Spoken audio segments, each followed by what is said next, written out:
안녕하세요. 장희세입니다. 지난 시간에 이어서 이번 시간도요, 은평구 불광역 주변을 지금 돌아보고 있습니다. 자, 이번에는 불광역 주변에 재개발을 지금 막 추진하고 있는 곳 한번 보겠습니다. 뜨거운 것이죠. 2021년 이후에 은평구 불광역 일대에서 새롭게 재개발 추진하는 곳이 많이 등장했습니다.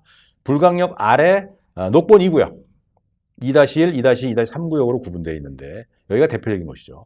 정부가 공공재개발 후보지로 선정한 2-1구역을 제외하고 나머지 2-2, 2-3구역도 추진위가 제시하는 공급세대가 8,000세대에 달할 정도입니다. 이 밖에도 대저 1구역보다 더 큰 5,000세대 규모의 구산 역세권 재개발이 추진 중에 있습니다.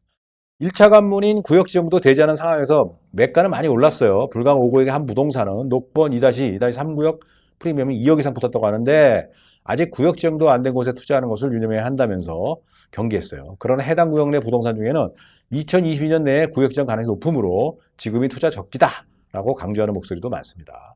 재개발 추진 중인 구역의 상당수가 도시정비형 재개발, 역세권 공공임대주택 방식이죠. 추진 중이라는 점도 특기할 만합니다. 자, 도시정비형 재개발, 역세권 공공임대주택 사업이라고도 하는데 2, 3종 일반 주거지역을 최대 준주거지역으로 상향해서 용적률을 500%까지 올려주고요. 늘어난 용적률의 절반을 서울시가 매입해 장기 전세주택이나 또는 공공임대주택으로 활용하는 방식의 민간 재개발 방식입니다. 나머지 절반은 조합 수익이 되기 때문에 조합원에게도 이익이 되는 효과가 있어요. 동의율이 50% 이상이면 사전 검토 요청, 60% 이상 토지 면적이 2분의 1 이상이면 구역 지정하고요. 75% 이상이면 조합 설립을 이제 해줍니다. 서울시는 2021년 6월 30일 역세권 장기전세주택 건립 운영 기준을 개정했죠. 고밀 개발이 가능한 역세권 사업 대상지의 용적률을 최대 700% 준주거역까지 완화해주고요. 일률적으로 적용했던 35층 층수 규제를 없애며 2022년 말까지 한시적으로 적용키로 했던 1차 역세권 범위 350m도 2024년까지 연장해주기로 했습니다. 이에 따라 불광역 주변 도시정비형 재개발 추진 중인 사업주들도 영향받을 것으로 보입니다.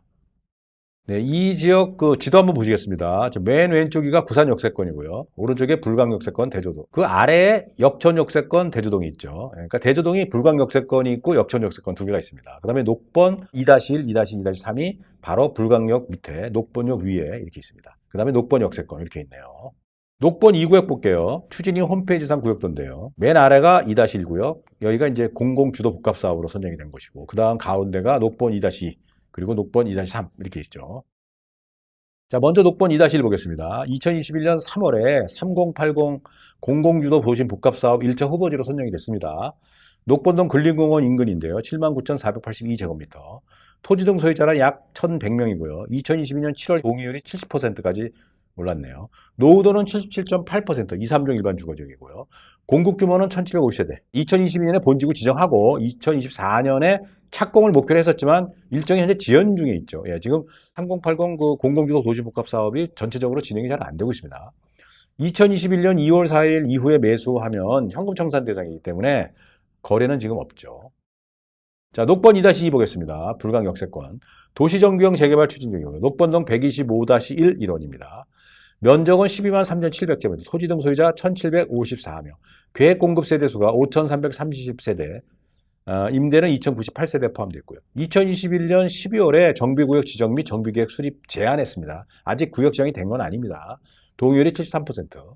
2022년 6월 30일자로 행위 제한 고시가 됐어요.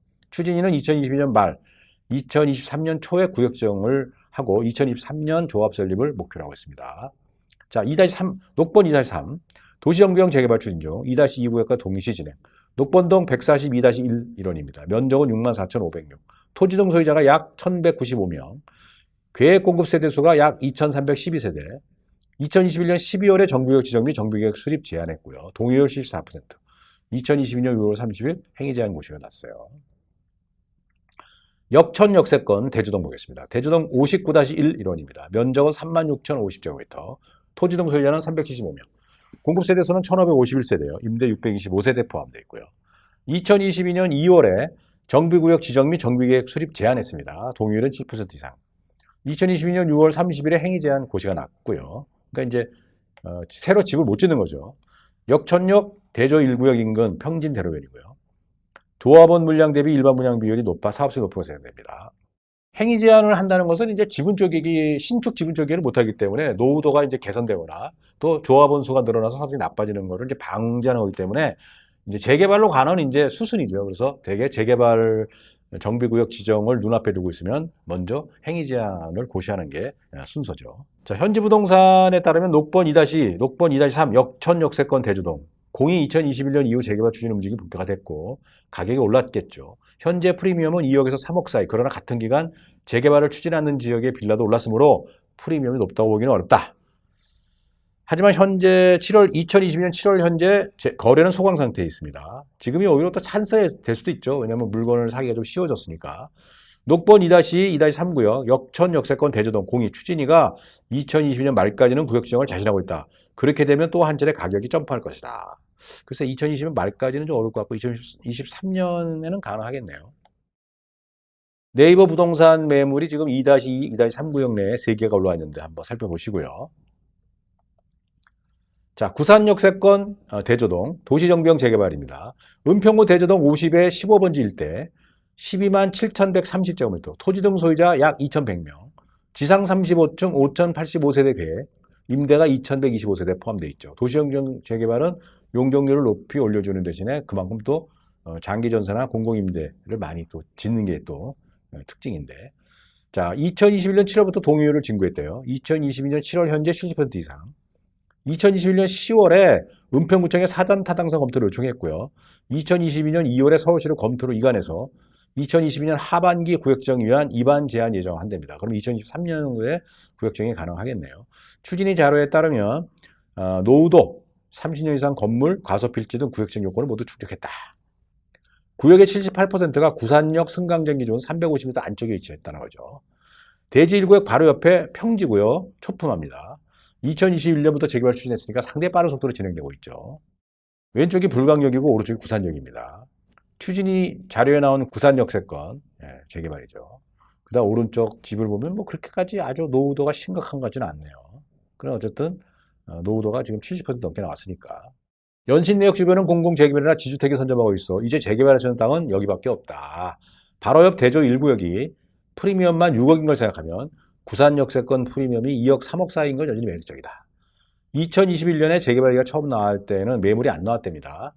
최근 들어 매물이 좀 나오고 있다. 현지 부동산 소개하는 급매물이 빌라 매가가 3억 5천, 실평수 13평이고 보증금이 1억 8천에 20만 원, 실투가 1억 7천이니까 상당히 매력적인 것 같네요.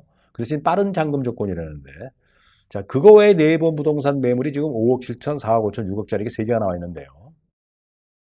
불광역세권 보겠습니다. 대저동 도시정비형 재개발 역시 대저동 83-1원입니다. 면적은 16,936제곱미터 토지 등 소유자 212명 공급 규모는 최고 35층에 5개동 696세대입니다. 임대가 296세대 추진위 자료에 따르면 노후도가 64.29%, 30년 이상 건물수 47.96%, 150제곱미터 미만 가수필지가 49.6%로 구역지정 요건을 충족했다.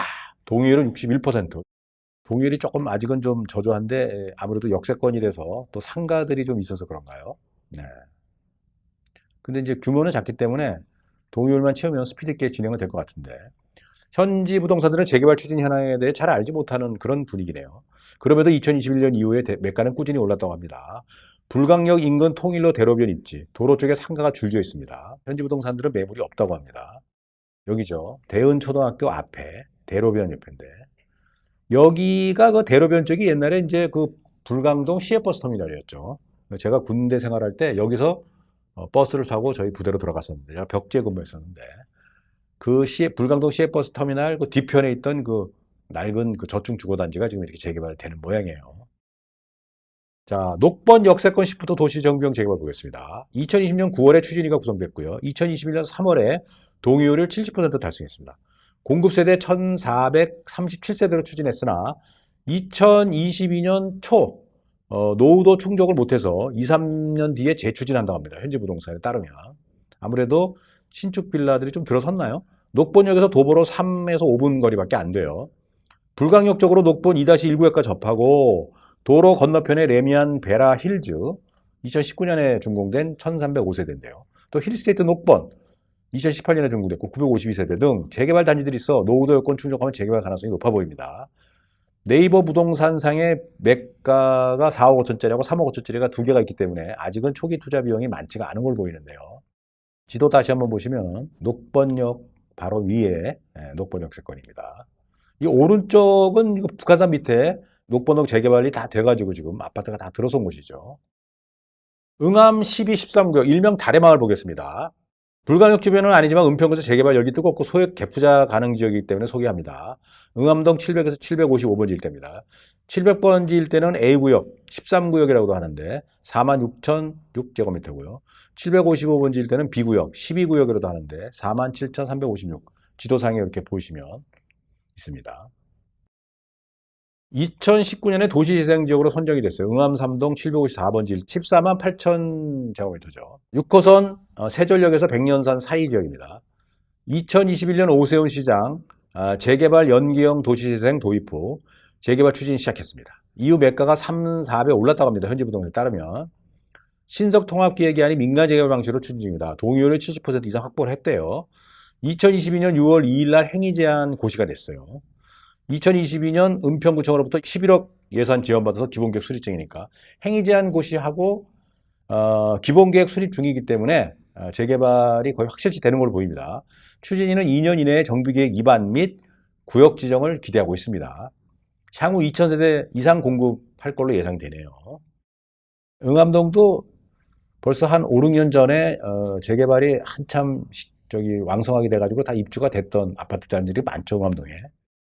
자, 온라인생 매물이 지금 두 개가 있습니다. 하나는 3억 3천이고요. 하나는 3억 4천인데 모두 초기 투자 비용이 3억이 안 됩니다. 예, 한번 연구해 보셔도 괜찮을 것 같아요.